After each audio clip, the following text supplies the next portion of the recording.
Baik, Assalamualaikum warahmatullahi wabarakatuh. Perkenalkan, nama saya Olir Bintang Rahman dengan NIM B1C023020. Dan pada video kali ini saya akan memaparkan materi tentang kerangka dasar penyusunan dan penyajian laporan keuangan syariah. Baik, langsung saja kita akan masuk pada materi videonya. Jadi pertama adalah latar belakang. Lahirnya akuntansi syariah didasari oleh ketidakmampuan akuntansi konvensional yang berakar pada nilai-nilai kapitalisme dan sekularisme untuk mencerminkan hakikat ekonomi Islam.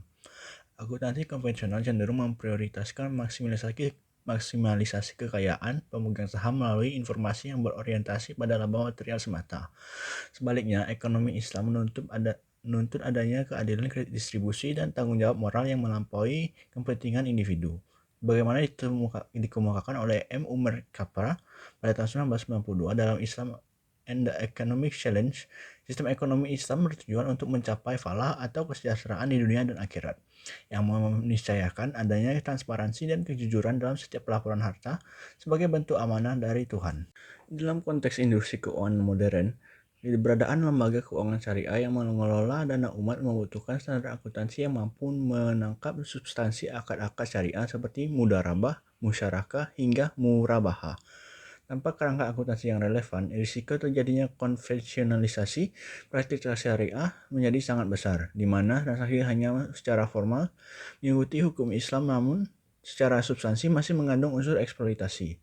Oleh karena itu, perkembangan akuntansi syariah menjadi krusial untuk memastikan bahwa instrumen keuangan tidak hanya menguntungkan secara finansial, tetapi juga bersih dari praktik riba, gharar, dan masyir sesuai dengan tuntunan Al-Quran dan Sunnah, menurut Karim pada tahun 2004. Selanjutnya ada kerangka dasar dan penyajian laporan keuangan syariah.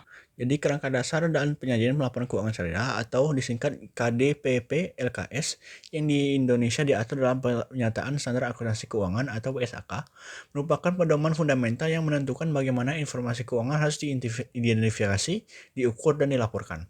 Tujuan utama dari kerangka ini adalah menyediakan informasi mengenai posisi keuangan, kinerja, serta perubahan posisi keuangan entitas syariah yang bermanfaat bagi pengambilan keputusan ekonomi.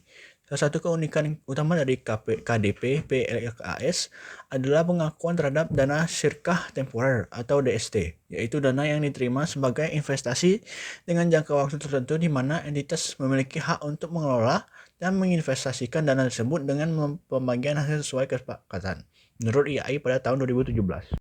Lebih lagi, kerangka ini memperluas cakupan pelaporan keuangan dengan mewajibkan penyajian pelaporan sumber dan penyaluran zakat, serta laporan sumber dan penggunaan dana kebajikan atau kardul hasan.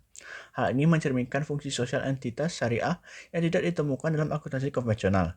Menurut Harha pada tahun 2011, karakteristik kualitatif seperti keandalan dan relevansi dalam akuntansi syariah harus dipandu oleh prinsip syariah compliance, di mana kebenaran informasi tidak hanya diuji dari keakuratan angka, tetapi juga dari kehalalan sumber daya dan mekanisme transaksi yang dilaporkan.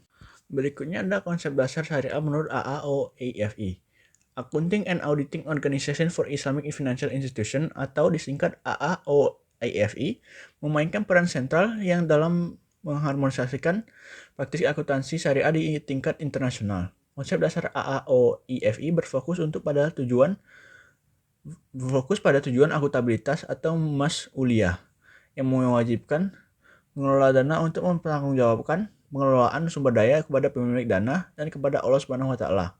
Standar AAOIFI menekankan pada penyajian yang wajar atau fair presentation yang mengedepankan substansi syariah di atas bentuk hukum atau substance over form, memastikan bahwa setiap kontrak keuangan mencerminkan hak dan kewajiban para pihak secara adil dan transparan.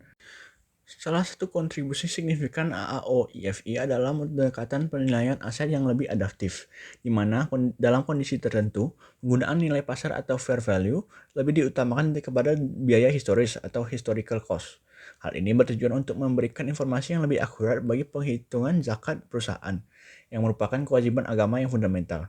Menurut Napier pada tahun 2009, mencatat bahwa standar AAOIFI berhasil menjembatani kebutuhan teknis akuntansi modern dengan batasan-batasan fiqh muamalah, sehingga lembaga keuangan syariah dapat beroperasi secara global dengan tetap menjaga integritas religiusnya. Berikutnya ada konsep dasar syariah menurut pemikir Islam. Para pemikir akuntansi Islam kontemporer seringkali mengkritik pendekatan teknis standar formal yang menawarkan perspektif yang lebih mendalam melalui paradigma tauhid. Menurut Iwan Triwono pada tahun 2012, dia memperkenalkan konsep akuntansi syariah humanis transendental yang memandang akuntansi bukan sekadar sebagai bahasa bisnis, melainkan media untuk memanusiakan manusia dan mendekatkan diri kepada sang pencipta.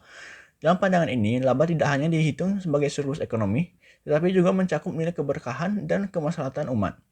Informasi akuntansi harus mampu mencegah terjadinya asimetri informasi yang dapat memicu ketidakadilan sosial. Selain itu, menurut Syahul Hamid pada tahun 2000, menekankan konsep Islamic accountability yang bersifat holistik, di mana akuntan syariah bertindak sebagai saksi atas kebenaran transaksi. Pemikiran ini mendorong lahirnya akuntansi zakat, di mana seluruh struktur laporan keuangan dibangun dengan tujuan akhir untuk memfasilitasi kewajiban zakat sebagai pilar ekonomi Islam.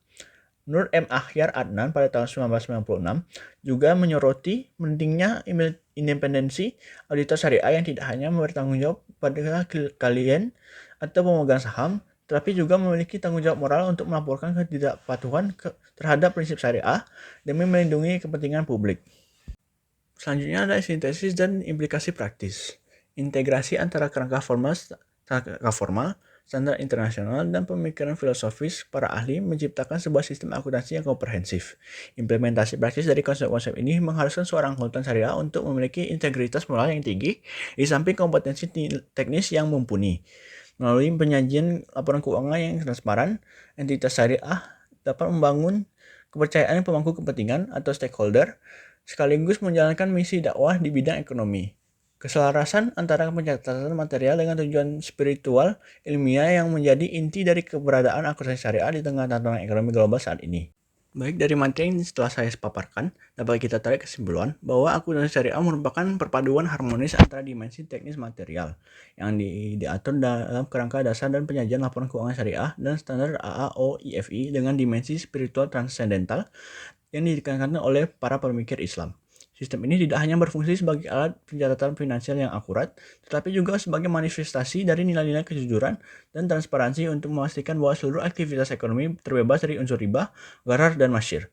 Keberadaan kerangka dasar ini menjadi krusial dalam memberikan kepastian hukum serta membangun kepercayaan pemangku kepentingan bahwa entitas syariah dikelola berdasarkan prinsip akuntabilitas, baik secara horizontal kepada sesama manusia maupun secara vertikal kepada Allah Subhanahu wa Ta'ala.